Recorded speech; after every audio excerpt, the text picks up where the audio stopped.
ज़कात बड़े एहतियात से देनी चाहिए, क्योंकि अगर आप किसी साहिब निसाब को ज़कात दे देंगे तो वहाँ अदा ही नहीं होगा। गरीब और मुस्तहिक को देनी चाहिए।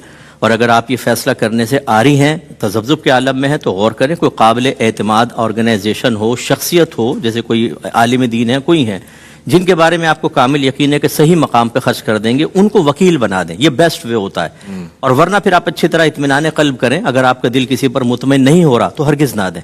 आपके दिल की गवाही ज़रूरी है, ये वाकई मुस्तहिक़ ज़कात है, उसको आप ज़कात दें तो इंशाअल्लाह बेहतर होगा। उसे जो आपने फरमाया वकील बना दे, से मुराद ये कि ज़कात का पैसा उनको दे दें, वो खर्च करें या फिर उनकी नॉलेज में? हाँ, उनको एक काम सिपुर्द करना, उसको वकील कहते हैं कि भाई ये मेरी ज़कात किसी सही मकाम पे लगा दीजिएगा। और हो भी वो साहिब इल्म, ठीक है ना, साहिब इल्म, साहिब तक़वा। अगर आपके जहन में ऐसे काबिल एतमाद हैं, ये सबसे बेस्ट होता है, सही जगह वो लगाएंगे इंशाअल्लाह। और करीबी रिश्तेदारों में देखें, जो हमारी जिनकी नस्ल से हम हैं उन्हें नहीं दे सकते, माँ बाप, दादा दादी, नाना नानी। जो हमारी नस्ल से उन्हें नहीं दे सकते, बेटा बेटी, पोता पोती, नवासा नवासी। ऐसी शौहर बीवी को और बीवी शौहर को नहीं दे सकते।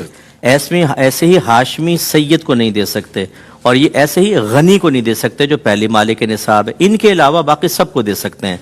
अब इसमें सगे भाई बहन, मामू, खाला, ताई, फूफी, दामाद, सास को सास दामाद, बहू ससुर, ससुर बहू, ये आपस में एक दूसरे को दे सकते हैं। ये इन्होंने जो सवाल किया ज़कात का कि हमने हतमी तौर पर कैलकुलेशन नहीं की थी, तो क्या एडवांस ज़कात दे सकते हैं कि नहीं? बिल्कुल दे सकते हैं। और जब आप कैलकुलेशन कर लें तो जो मसलन आपने 20,000 पहले दे दिए, उसे इसमें टोटल में से माइनस कर दें। जितने भी सदक़ात वाजिबा हैं, इनको बाज़ाब्ता हम कह कर दें तो सामने वाला गिल्ट फील करता है कि ये ज़कात है, ये फितरा है।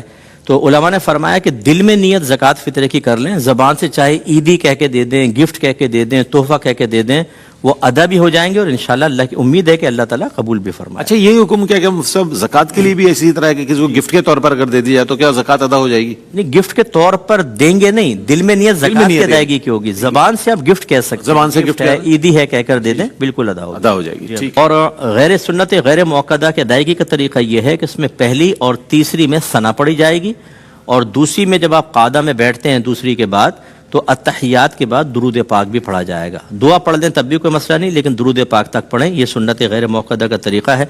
और देखें, पाइंचे खुलवाना शरीयत को मतलूब नहीं है, असल है तकब्बुर से दूरी। इसीलिए सरकार ने फरमाया कि जो तकब्बुरन टखने ढकेगा वो जहन्नम में होगा। सिद्दीक़ अकबर रज़ी अल्लाह ताला अन्हु ने अर्ज़ किया, रसूलल्लाह मेरा अक्सर तैबन ढलक जाता है तो मेरे टखने ढक जाते हैं। आपने फरमाया सिद्दीक़ आप उनमें से नहीं है।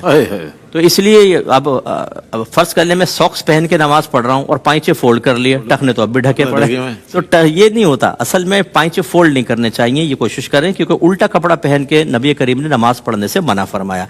पाइचे लंबे हैं, छोड़ दें, ऐसी कोई मसला नहीं हो जाएगी। हाँ, बिल्कुल हो जाएगी।